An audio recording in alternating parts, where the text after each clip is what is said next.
Marcos capítulo 13, versículos 1 a 8. É um texto conhecido por muitos como um pequeno Apocalipse, porque é um texto que fala de acontecimentos do tempo do fim, né? Fala de acontecimentos importantes que irão acontecer precedendo a volta do Senhor Jesus.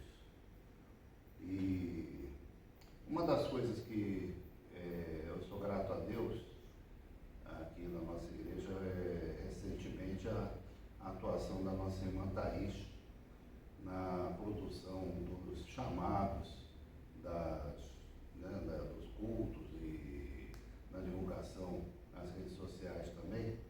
E ela captou bem o espírito do texto, né? Quando ela escreveu aqui, pedra sobre pedra, né? Embora essa ilustração em si não foi ela que fez, eu fiz imitando a que ela fez, que aqui está na capa do nosso vídeo, né? Que vai estar no YouTube. Mas, de qualquer forma, traduz bem, né? O que se tornou o Templo de Jerusalém depois dessa fala de Jesus. Porque Jesus estava no Monte das Oliveiras, não é? E qualquer imagem turística, qualquer foto clássica de Jerusalém atual, o que aparece? A primeira coisa que aparece ali, aquela cúpula dourada daquela mesquita que está ali, né? Exatamente no lugar onde ficava o Templo de Jerusalém. O Templo de Jerusalém ficava ali onde está aquela mesquita da cúpula dourada, né? Mesquita de Omar, tem vários títulos ali. E vamos imaginar, né, tirando a mesquita, que estivesse ali uma grande construção toda de pedras brancas, que quando o sol batia, a luz assim reverberava, era uma coisa.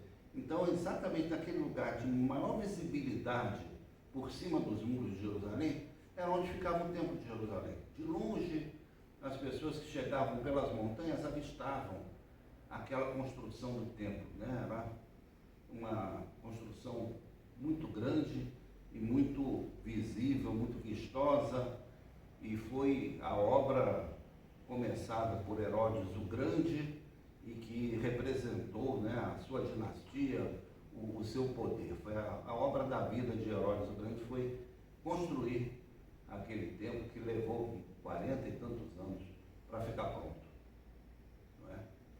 Então, os discípulos, evidentemente, né, vindo do interior, estando ali meio como turistas na cidade de Jerusalém, se encantaram por aquela construção e comentaram exatamente com Jesus: olha só que construção maravilhosa, essas pedras, esse material, esse visual, tudo isso é tão belo, tão imponente. E é uma daquelas situações que eu pelo menos, sempre me convenço que Jesus era mais pedreiro, operário da construção, talvez mestre de obra, do que carpinteiro, porque há muito mais referências de Jesus à construção. Ele fala da casa construída na areia, casa construída sobre a rocha, né? Ele fala da videira, onde o dono da videira construiu um depósito, lá uma torre, etc. Né? A gente não vê Jesus falando de armário planejado, a gente só vê Jesus falando de construção de casas, né? Muralhas, etc. Então eles conversam com Jesus e Jesus olha para aquela construção, então que ele sabia o que significava aquilo, e de repente ele joga um balde de água fria. E ele diz: pois é, não vai ficar pedra sobre pedra disso tudo que vocês estão vendo aqui. Não é? Fica mais ou menos com a figura da nossa chamada, da nossa capa, né? Aquele amontoado de pedras, que foi consequência de uma grande aventura militar dos dirigentes judeus lá pela década de 66 a 70 depois de Cristo, que terminou com a destruição de Jerusalém pelas tropas de Roma. Dizem que 12 legiões romanas invadiram Jerusalém. Imagine algo como 120 mil homens, mais de 100 mil homens romanos invadiram Jerusalém para debelar o levante que os patriotas judeus tinham começado, inclusive matando soldados romanos lá na Judéia. Não é? Alguns estudiosos até dizem que quando Marcos registra essa expressão de Jesus, esse texto que descreve seu evangelho, que ele fala depois da destruição do templo.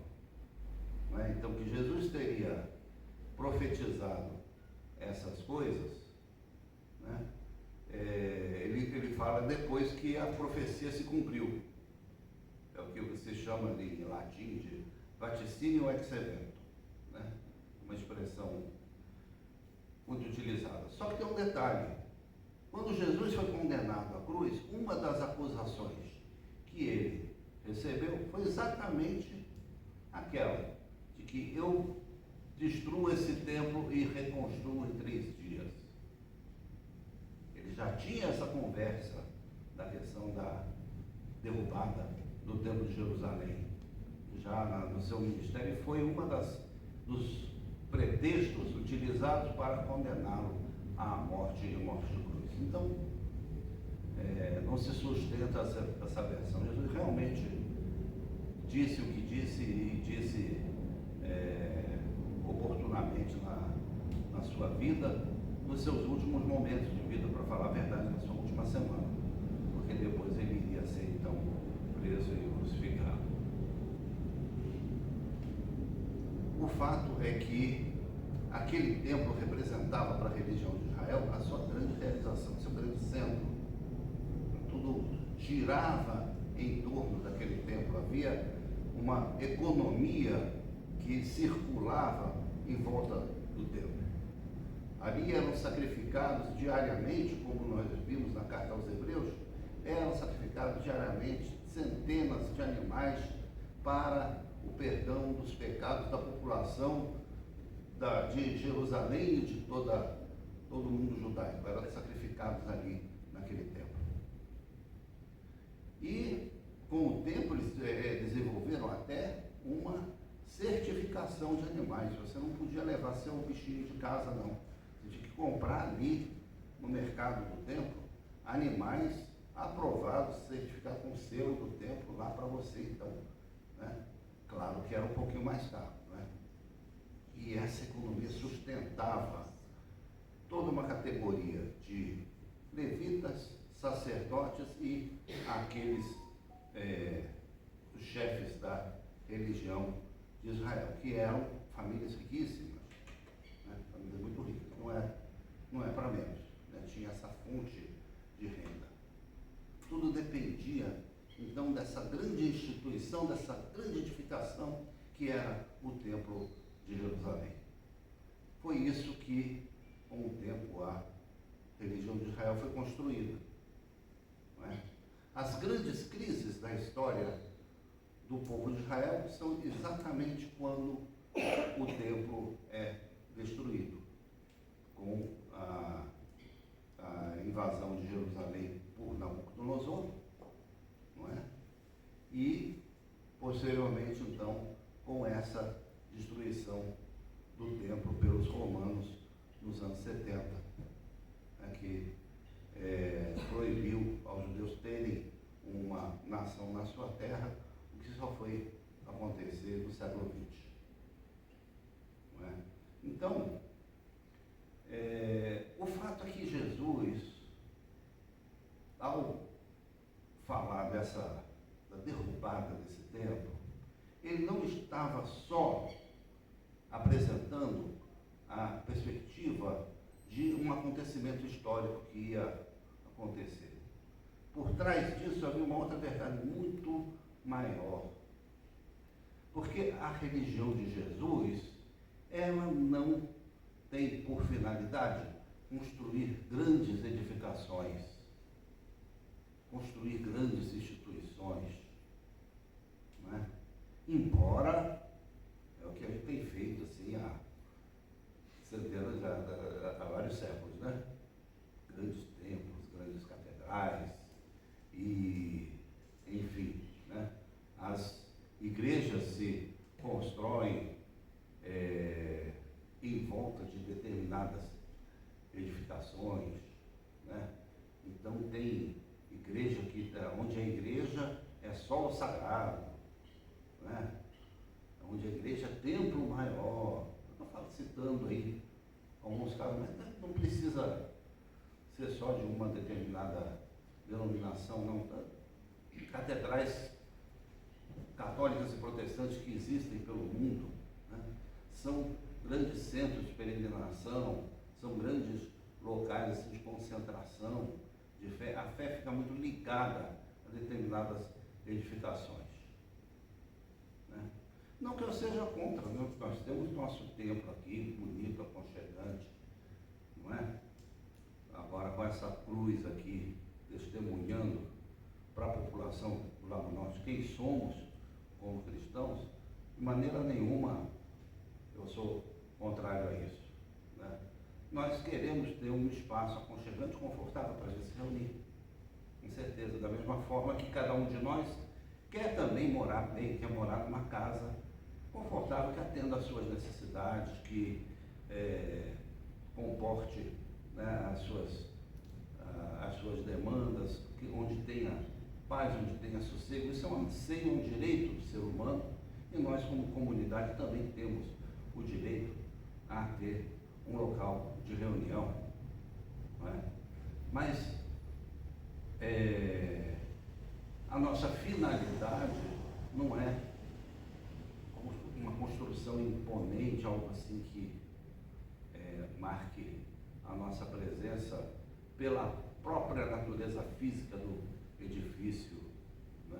O hino que nós cantamos ainda agora fala disso, né? Senhor, nós te rogamos, né, que, erguido por amor, né, a nossa comunidade se torne um templo santo, né? E quando o edifício surgir em plena luz, né, a glória do edifício será do Rei Jesus. O Rei Jesus é glorificado quando nós construímos uma comunidade que não é visível necessariamente, que não é uma obra de engenharia. Nós somos chamados a edificar uma igreja, mas não uma igreja de pedra, madeira e cimento, concreto, de ferro. Não é isso que nós somos chamados a edificar. Nós somos chamados a edificar uma grande igreja que seja composta, constituída, alicerçada, né, em pessoas e que tenha a sua base naquela pedra fundamental que é Jesus Cristo. Aí sim, né, nossa igreja não precisa ser de pedra, mas ela tem que ter na sua base a verdadeira pedra fundamental, a verdadeira pedra angular, a pedra que muitos construtores rejeitaram e rejeitam até hoje, porque querem construir grandes projetos empresariais da fé que não tem como base Jesus Cristo. Não podem ter. Podem ter como base outras coisas, outros valores, né, prosperidade, sucesso, né, visibilidade, outras coisas. A própria vaidade pessoal de um determinado fundador, isso sim, mas não a pessoa e a obra de Jesus Cristo. É essa igreja que nós somos chamados a construir. Evidentemente que assumir esse compromisso envolve uma mudança de mentalidade, uma mudança de cabeça de muitas pessoas, de muitas lideranças, não é? Porque aí o tal edifício que muitas pessoas querem construir, ele vai por terra. Ele vai por terra. Mas muitas coisas na nossa vida precisam ser derrubadas. Muitas coisas na nossa vida precisam ser arrasadas para que se construa algo novo. Então a gente precisa estar preparado para isso também. Para certas demolições que precisam acontecer na nossa vida. De certos valores, de certos preconceitos, de certas vaidades, de certos narcisismos. A gente precisa estar preparado para que essas coisas sejam derrubadas na nossa vida, para que Jesus, então, possa construir a casa que Ele quer construir em nós. E não só na nossa vida, mas na vida da nossa comunidade. Aí é o que o apóstolo Paulo fala, né? Vós sois casa espiritual. Se a nossa igreja, ou qualquer igreja, não for casa espiritual, não adianta o tamanho, a beleza, o conforto do templo onde ela se reúne. O primeiro lugar onde a gente precisa acolher as pessoas é nessa casa espiritual, onde o grande fundamento é o amor de Deus expresso por meio de Jesus Cristo. É esse o nosso compromisso, é essa a nossa orientação.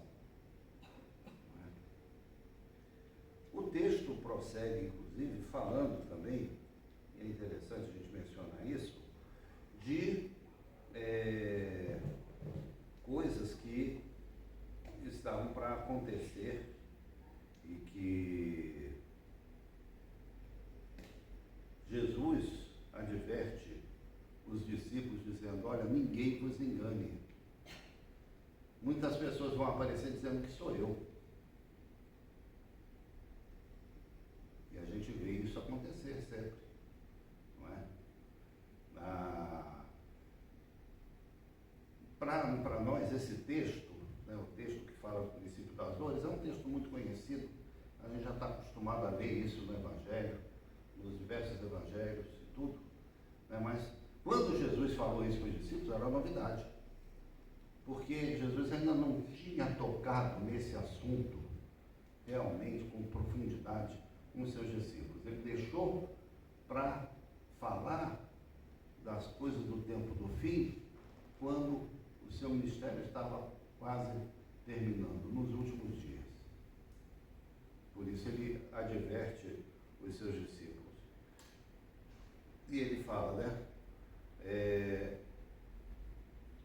Vede que ninguém nos engane. Muitos virão em meu nome dizendo, sou eu, e enganarão a muitos.